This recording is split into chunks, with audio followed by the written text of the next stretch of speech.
My name is Liam Bradford. I'm a sophomore and I attend Redwood High School. What is your favorite extracurricular school activity? I would have to say drama. It's, a very open space. It has a lot of space for creativity and, kind of doing things your way and letting your mind kind of, branch out to different things and doing different things and doing things that you may not be comfortable with. But that's okay. Because that's kind of what drama is all about. Doing things you're not comfortable with, experiencing with your limits. That's not the right word. Experimenting with your limits, and knowing what you can do and what you can't do. What's something that you felt was outside your limits that you were able to do? I thought I would never be able to present as female on stage, and then I got to do it in middle school, and I was really, really nervous about it, but I did it, and I felt really good about it, and now I have a lot more confidence for presenting female on stage, and that was definitely a very big learning curve for me. Okay. And why is performing on stage good for you, and how does it help your mental health? Performing on stage for me, it's definitely broken me and built me up in a lot of ways. It's gonna seem hard at times, but once you get to that, end point and refined final destination, you'll be nervous, but it'll just make things so much easier afterwards because you're gonna do things that, again, you're not gonna be comfortable with. But doing, shows and stuff beforehand will make those kind of things so much more easier. And how does it help your mental health in regards to that? I've said it multiple times, but it definitely reminds you of what your limits are and what you can do and what you can't do. And it definitely makes you look at yourself and how you feel about things.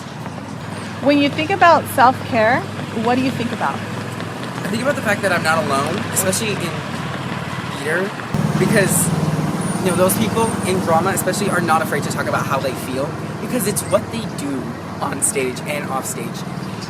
Knowing that I'm not alone, knowing that there are multiple people feeling the same way that I'm feeling, and it's just it's so easy to reach out, especially in the environment that I'm in.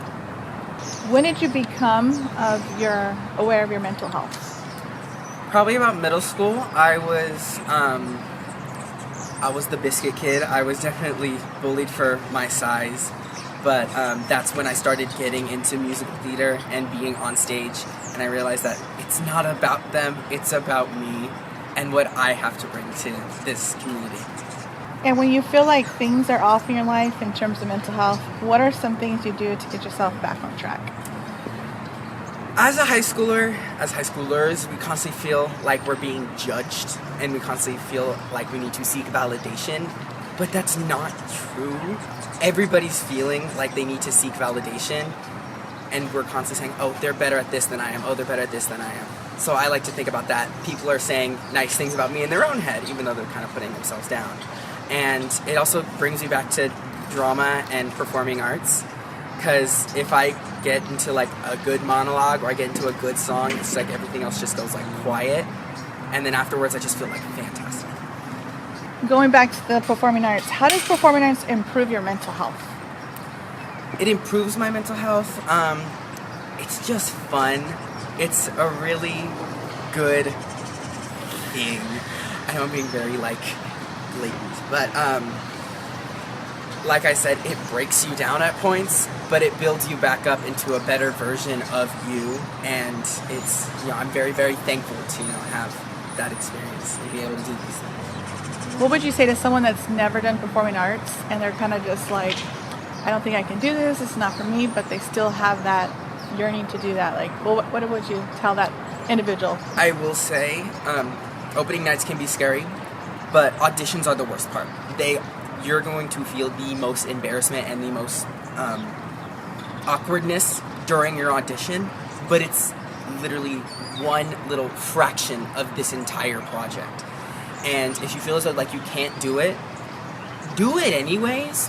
I cannot count how many times an audition has gone wrong, and then it's been one of the best shows I've ever done. What advice would you give to somebody that's struggling or going through any type of issues, let's say to the point of being anxious to perform in front of people, to that kind of level? What would you say advice would you give to somebody like that? It's really it's all in your head. It's really not that big a deal. You know, you're going to be thinking that people out in the audience are, you know, waiting for people to fail when that's not the truth. People are waiting for you to do good. They're seeking your approval, if that. You know, they're waiting for you to do amazing. They're supporting you. It's all in your head, and don't drink too much water. Oh my God, Liam. I made that mistake too many times. Okay, so last question. How do you feel that schools or people around you could be more supported when it comes to mental health? Do you feel like the school can support you?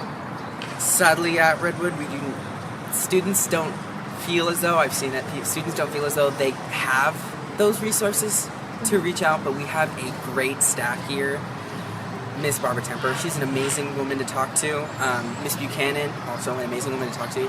It's taking that first step to reach out and say something, again, is the hardest part. Like an audition, it's the hardest part, but after you, you know, kind of break through that wall, it just becomes so much easier, and you can get that help. All right. Thank you, Leah. Thank you. Thank you.